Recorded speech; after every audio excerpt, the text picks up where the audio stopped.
শুরু হলো Alhera kids haven Laksam ক্যাম্পাসের ভর্তি কার্যক্রম। আলহেরা গ্লোবাল এডুকেশন ফাউন্ডেশন কর্তৃক পরিচালিত আলহেরা কিডস হ্যাভেন ২০২৬ শিক্ষাবর্ষের ভর্তি কার্যক্রম আনুষ্ঠানিকভাবে শুরু হয়েছে। গত ২০ অক্টোবর সোমবার বিকেল ৪টায় লাকসাম শাখায় ভর্তি কার্যক্রমের মধ্য দিয়ে নতুন শিক্ষাবর্ষের যাত্রা শুরু হয়।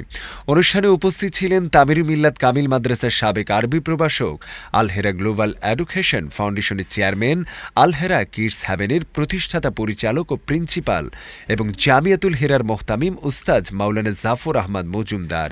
এ সময় আরও উপস্থিত ছিলেন আলহেরা গ্লোবাল এডুকেশন ফাউন্ডেশনের ভাইস চেয়ারম্যান মাওলানা আরিফ বিল্লাহ, লাকসাম ক্যাম্পাসের ভাইস প্রিন্সিপাল মাওলানা আবদুল্লাহ আল মামুন। আলহেরা কিডস হ্যাভেনে পাঠদান করা হয় কায়দা, আমপারা, নুরানি, নাজিরা, হিপস, শুনানি বিভাগ, প্লে থেকে পঞ্চম শ্রেণী, জেনারেল বিভাগ তৃতীয় শ্রেণী থেকে অষ্টম শ্রেণী পর্যন্ত।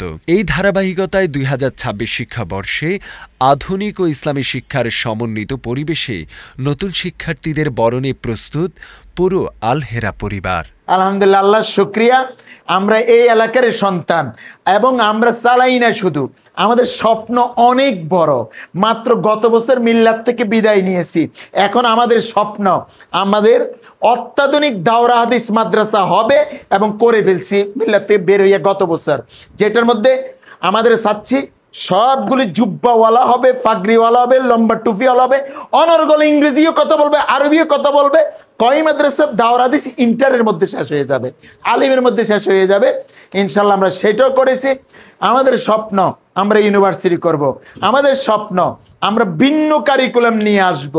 আমরা চাই, আমাদের এই আলহেরার স্বপ্ন হলো যে আপনারা যাদেরকে নিয়ে আসছেন একজনও কি পারে আমরা জিজ্ঞাসা করব না। আমাদের এই আলহেরার ভর্তি সিস্টেম হলো শুধু বয়সটা কত, ওর পিছনে ২ বছর ৩ বছর গ্যাপ তৈরি করে আসছে, ওই গ্যাপ পূরণ করানোর দায়িত্ব আমাদের। কিছু মাদ্রাসায় গেলে অমুক স্কুল থেকে অমুক মাদ্রাসা থেকে পড়ে আসার কারণে কিছু পারে না, 3-তে ভর্তি করাতে চাইছে, আমি যেই 1-এ ভর্তি করাই দিছি। এটা হলো প্রতিষ্ঠান পরিচালকের কৃতিত্ব নেই, এটা হলো একটা বোকামি ছাড়া আর কিছু না। এটা কিসের কৃতিত্ব হইলো? আপনি এটা কি গর্ববোধ করতেছেন? বরং আপনি তাকে আগে ভুল করেছে, এখন আরো 2-3 বছর ফিসে দিয়ে আপনি আবার হক নষ্ট করছেন।